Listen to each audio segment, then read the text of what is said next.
বহুতো ষ্টুডেণ্টছে কমেণ্ট কৰি আছিল যে MCQ কাৰণে ভয় এইবাৰ তো থিয়ৰী পাৰ্টৰ ক্ষেত্ৰত ভয় নাই আমিও যিমান পাৰোঁ তোমালোকক কমন আৰু ইম্পৰ্টেণ্ট কুৱেশ্যন দি থৈ দিছোঁ সেইখিনি পঢ়িলে তোমালোকে এনেও ফেইল নোহোৱা কিন্তু MCQ তেনেকুৱা নহয় MCQ ডাইৰেক্ট কমন পেলাই দিব নোৱাৰি তো সেইটো কাৰণে বহুতো ষ্টুডেণ্টছে MCQ কৰিবৰ কাৰণে ভয় খায় আৰু এক্সাম হলত কনফিউজ হৈ যায় তো এবাৰ প্ৰি ফাইনেল এক্সামতো বহুতো ষ্টুডেণ্টছৰ ৰিজাল্ট কেনেকুৱা হৈছে থিয়ৰী পাৰ্টৰ ক্ষেত্ৰত 30-40 আৰামত পাই গৈছে কিন্তু MCQত আকৌ 12-13 এনেকুৱা মাৰ্কছ পাইছে আৰু তোমালোকে জানা যদি 13ৰ তলত পোৱা তেনেহ'লে তোমালোকে ফেইল হৈ যাবা লাগিলে টোটেল মাৰ্কছ তোমালোকৰ 40 ওপৰতে হওক বা 50 ওপৰতে নহওক কিয়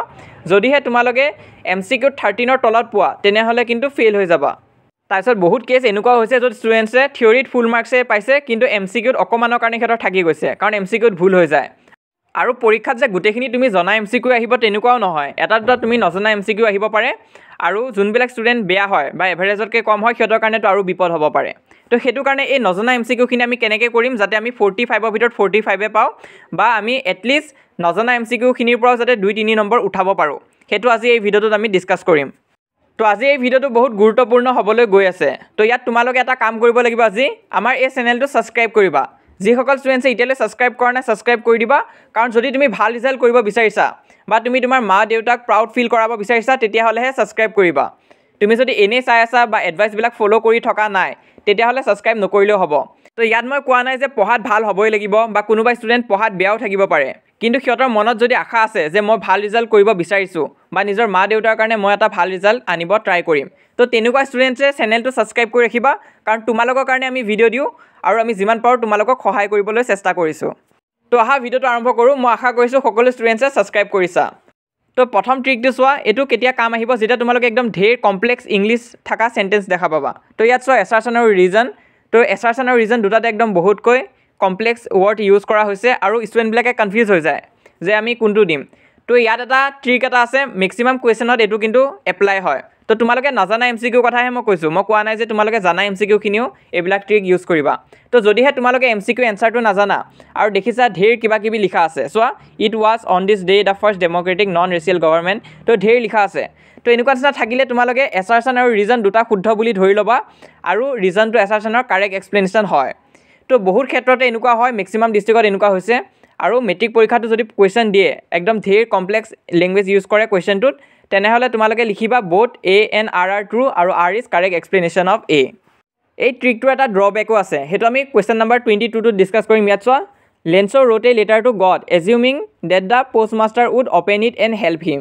তো ইয়াত কি হৈছে পোষ্ট মাষ্টাৰে হেল্প কৰিব বুলি কোৱা আছে তো এইটো একদম ভুল হয় লেঞ্চই গডে হেল্প কৰিব বুলিয়ে ভাবিছিলে তো এনেকুৱা হ'লে যদি বুজি পোৱা তেনেহ'লে ভাল কথা আৰু যদি বুজি নোপোৱা তেনেহ'লে ব্লাইণ্ডলি তোমালোকে ফ'ল' কৰি দিবা বোথ A আৰু R are true আৰু R is correct explanation of A তো ভিডিঅ'টো সম্পূৰ্ণ চাই যোৱা পিছলৈ আৰু ভাল ট্ৰিক্স আহিব ট্ৰিক নম্বৰ 4-5 তো সেইখিনি আৰু ভাল হ'বলৈ গৈ আছে তো এতিয়া আমি নৰ্মেলৰ পৰা আগবাঢ়ি যাই আছোঁ তো নেক্সট ট্ৰিকটো চোৱা ছেকেণ্ড নম্বৰ ট্ৰিকটো আমাৰ কেতিয়া কাম আহিব এৰেঞ্জ ইন ছিকুৱেঞ্চ MCQখিনিত তো বহুতে এইখিনি বহুত টান পোৱা আৰু এইখিনি কৰোঁতে বহুত সময় গুচি যায়গৈ তো ইমান যদি অপশ্যন তোমালোকে নাজানা তেনেহ'লে প্ৰথম এই কথাটো চাবা ইয়াত তোমালোকে চেপ্টাৰটো পঢ়োঁতে কোনটো ৱৰ্ড প্ৰথম শুনা নিচিনা লাগিছে সেইটো চাবা তো ইয়াতে যদি চোৱা তোমালোকে Coorg or Kodagu is the smallest district of Karnataka তো কিউটো হ'ব তো ইয়াত তলত তোমালোকে চোৱা A B C D ভিতৰত কিউটো B আৰু C'তহে আছে তাৰপিছত শেষত Rটো আহিব সেইটো তোমালোকে পঢ়িলে গম পাবা তো এইটো কাৰণে B বা C অপশ্যনৰ ভিতৰতে এটা হ'ব তো এনে ক্ষেত্ৰত তোমালোকে দুটা অপশ্যন এভইড কৰি দিব পাৰা তো এতিয়া যদি তোমালোকে টুক্কাও যদি লগোৱা তেনেহ'লে 50% চান্স থাকিব তোমালোকৰ শুদ্ধ এনচাৰটোতে ডাইৰেক্ট দাগটো পৰিব এনেই ইয়াত কাৰেক্ট অপশ্যনটো বাৰু C হয় হ'লেও মই ইয়াত কৈ দিছোঁ আৰু যদি বেছি কনফিউজ হৈ থাকা তেনেহ'লে প্ৰথম যোনটো আহিছে সেইটো চাবা আৰু অপশ্যনত মিলাই চাবা আৰু এটা দাগ দি দিবা তেতিয়া তোমালোকৰ এটলিষ্ট চান্সটো বাঢ়ি যাব শুদ্ধ হোৱা আৰু অপশ্যনত তোমালোকে আৰু এটা বস্তু ন'টিছ কৰিবা ইয়াত চোৱা ইয়াত অপশ্যনখিনিত মিলাই চাবা এটা P দি আৰম্ভ হৈছে এটা Q দি আৰম্ভ হৈছে আৰু দুটা R দি আৰম্ভ হৈছে তো ইয়াৰ মানে কি C আৰু D ভিতৰত এটা শুদ্ধ হ'ব তো এনেকুৱাকৈ আৰম্ভ হ'লে আমি গম পাই যাওঁ যে কোনটোৰ ভিতৰত কাৰেক্ট এনচাৰটো হ'ব তাৰপিছত তোমালোকে যদি ধৰিব নোৱাৰা তেনেহ'লে টুক্কা লগাই দিবা 50% চান্স থাকিব শুদ্ধ হ'ব 50% ভুল হোৱা চান্স থাকিব কিন্তু ধৰি লোৱা তোমালোকৰ প্ৰিপেৰেশ্যনটো আৰু অলপ ভাল হৈ আছে আৰু মনত আছে যে চেপ্টাৰটো শেষত কোনটো লাইন হৈছিলে তো কি হৈছিলে P2 হৈছিলে চোৱা ভলি saw a young cow lying dead by the road side তো এনে ক্ষেত্ৰত আমি আৰু মিলাই নাথাকোঁ ডাইৰেক্ট গম পাই গৈছোঁ D2 হ'ব তো D2ত কাৰেক্ট দি দিম তাৰপিছত মেটছ দ্য ফলোইং কুৱেশ্যনো আহিব তাতো বহুতে কনফিউজ হৈ যোৱা তো ইয়াত নাজানাটো নহয় জানাটো চাবা কোনখিনি তুমি আচলতে জানা ধৰি লোৱা মই জানো যে মাহাচিৰ এইটো ফিজ হয় তো এইটো কাৰণে A2 3 হ'ব A2 3 ক'ত আছে A C আৰু B ভিতৰত আছে তাৰপিছত নেক্সট মই এনেকৈ মিলাই চাম তেতিয়া আকৌ চোৱা A আৰু B ভিতৰতে B2 2 আছে A to 2 আছে তো সেই দুটাৰ ভিতৰত এটা অপশ্যন হ'ব তো তেনেকৈ তোমালোকে টুক্কা মাৰি দিব পাৰা যদি লাক ভাল থাকে লাগি যাব নহ'লে আৰু যদি ভালকৈ প্ৰিপেয়াৰ কৰি আহিছা তেনেহ'লেতো ডাইৰেক্ট শুদ্ধ অপশ্যনটোৱে তুমি ক'ব পাৰিবা তো তোমালোকে চাইছা নহয় কৌন বনেগা কৰ'ৰপতি তো সেই শ্ব'টোত কি হয় দুটা ভুল অপশ্যন নাইকিয়া কৰি দিয়ে তো ঠিক এইটো কামে কৰে এই ছেকেণ্ড নম্বৰ ট্ৰিকটোৱে তো এইটো বহুত ইউজফুল হয় তোমালোকে এক্সাম হলত ইউজ কৰিবা নেক্সট থাৰ্ড নম্বৰ ট্ৰিকটো আৰু সাংঘাতিক হয় আৰু বহুত ৱৰ্কো কৰে এই ট্ৰিকটোৱে ইয়াত কি কৰিব লাগে যদিহে তোমালোকে অপশ্যনত দেখা পোৱা যে অল অফ দ্য এবভ আছে তেনেহ'লে তেনেকুৱা নিচিনা কনফিউজ লগা কুৱেশ্যনবিলাকত অল অফ দ্য এবভতে তোমালোকে দাগ দি দিবা most of the time কি হয় অল অফ দ্য এবভটো আমাৰ শুদ্ধ এনচাৰ হয় তো ইয়াত চোৱা কুৰুক চেপ্টাৰটোৰ পৰা এটা MCQ বৰকৈ আহে তো তাতো কাৰেক্ট এনচাৰটো অল অফ দ্য এবভে হয় আৰু মেট্ৰিক পৰীক্ষাত অহা চান্সো খুবেই বেছি তো ইয়াতে চোৱা আৰু এটা টাইপৰ কুৱেশ্যন বৰকৈ আহে আজিকালি তো তাত কি দিয়ে option A option B option C আৰু অপশ্যন ডিত কি দিয়ে বোথ A আৰু B তো তেনেকুৱা নিচিনা যদি অপশ্যন দেখা পোৱা য'ত লিখা থাকে বোথ A আৰু B তো সেই অপশ্যনটোৱে কিন্তু most of the time শুদ্ধ হয় 90% টাইমে সেইটোৱে শুদ্ধ হয় তো সেইটো কাৰণে তোমালোকে তেনেকুৱাটো যদি কনফিউজ হৈ যোৱা তেনেহ'লে ডাইৰেক্ট ব্লাইণ্ডলি ফ'ল' কৰি দিবা অপশ্যন নম্বৰ D2 য'ত ক'ব যে বোথ A and B তো তেনেকুৱা নিচিনা অপশ্যনখিনি ফ'ল' কৰিবা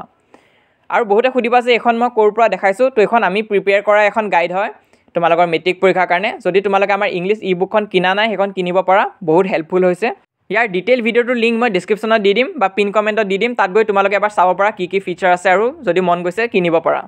তো বাকিবোৰ চেনেলে নিজৰ কোৰ্চবিলাক কেনেকৈ বেচে তোমালোকে কিনিবই লাগিব নহ'লে ফেইল হৈ যাবা বা আপডেট ভিডিঅ'ৰ জৰিয়তে সিহঁতে বেচিব চেষ্টা কৰে তো মই সেইটো কৰা নাই মই কৈছোঁ যদি মন আছে তোমালোকে কিনিব পাৰা কাৰণ বহুত হাৰ্ড ৱৰ্ক লাগিছে সেইটো কাৰণে সেইটো পেইড প্ৰডাক্ট হয় এনেই আমি ফ্ৰীতে সহায় কৰি যাই আছোঁ যিমান পাৰোঁ তো তাৰ বিষয়ে যদি চাব বিচাৰিছা ডিছক্ৰিপশ্যনত এবাৰ চাবা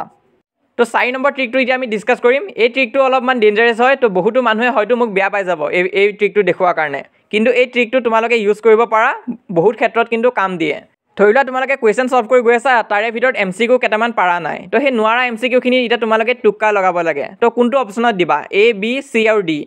তো most of the time তোমালোকৰ কাৰেক্ট এনচাৰ অপশ্যন B আৰু অপশ্যন C ভিতৰতে থাকে তো যেতিয়া এক্সামিনাৰে কুৱেশ্যন বনায় অপশ্যন Aটো অলপমান বেলেগ দিব চেষ্টা কৰে তাৰপিছত অপশ্যন B আৰু C মাজতে কিন্তু কাৰেক্ট অপশ্যনটো দি দিয়ে তো সেইটো কাৰণে তোমালোকে অপশ্যন B আৰু C ভিতৰত এটা হ'ব বুলি ধৰি ল'বা যদিহে নাজানা তেতিয়া মই কৈছোঁ যদি জানা তেনেহ'লে বহাই দিবা কিন্তু নাজানা কুৱেশ্যনটো এৰি থৈ অহাতকৈ কিবা এটা দিয়ে দিয়া আৰু দিছা যদি B বা C ভিতৰত দি দিবা তো মই যেতিয়া বিভিন্ন ডিষ্ট্ৰিক্টৰ পেপাৰ ছল্ভ কৰি আছিলোঁ ময়ো তেতিয়া এই কথাটো ন'টিছ কৰিছিলোঁ যে B আৰু Cতে অপশ্যন থাকে তো তোমালোকে চাব পাৰা মেক্সিমাম টাইম তাত থাকে তো তোমালোকে যদি একো আইডিয়া নোপোৱা যে কোনটো কাৰেক্ট এনচাৰ হয় তেনেহ'লে B বা C ভিতৰত দিবা তো এতিয়া আমি আমাৰ লাষ্ট ট্ৰিকটোলৈ যাম ট্ৰিক নম্বৰ 5 কিন্তু তাৰ আগতে এটা হেল্প লাগে মোক তোমালোকৰ ওচৰৰ পৰা কি হেল্প কৰিব পাৰিবা তোমালোকে মোক তো তোমালোকে যদি এতিয়ালৈ ভিডিঅ'টো চাই আছা তেনেহ'লে কিন্তু লাইক এটা কৰি দিবা তোমালোকে লাইক যেতিয়া কৰি দিয়া তেনেহ'লে ইউটিউবৰ পৰা আমি ভাল ৰেছপন্স পাওঁ আৰু আগলৈ বনাই থাকিবৰ কাৰণে মটিভেট হওঁ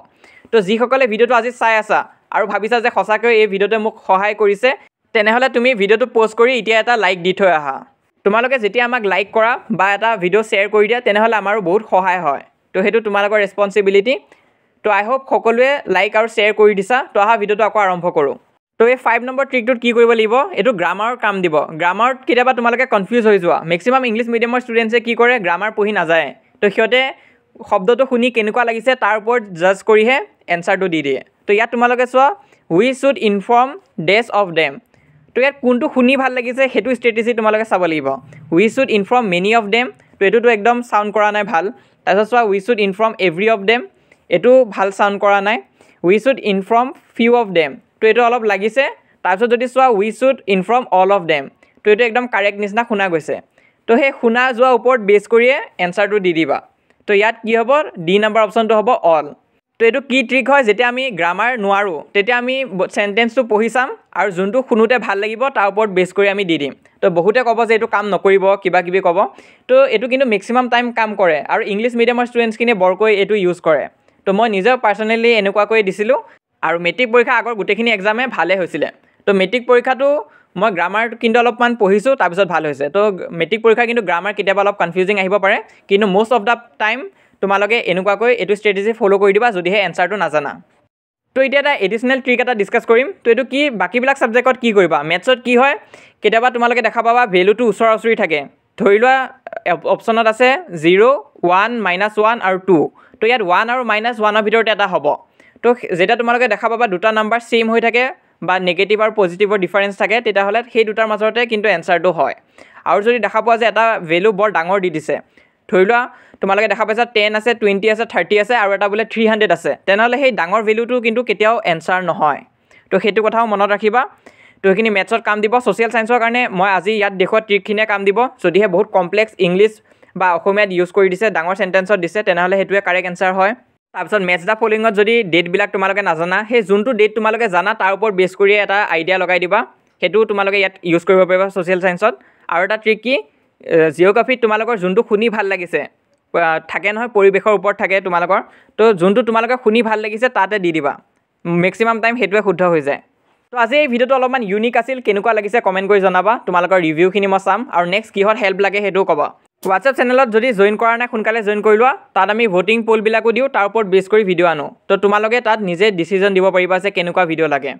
আৰু এইটো হৈছে আমাৰ ইনষ্টাগ্ৰাম হেণ্ডেল যদি তোমালোকৰ ইনষ্টাগ্ৰাম আছে তাতো আমাক ফ'ল' কৰিব পাৰা আৰু চাৰ্চ কৰিলে পাই যাবা ফ'ল' কৰি ৰাখিবা তো হোৱাটছএপ চেনেলটো কিন্তু জইন কৰিবাই কম্পালচৰি হয় আৰু আমাৰ এই চেনেলটো তোমালোকে ছাবস্ক্ৰাইব কৰি ৰাখিবা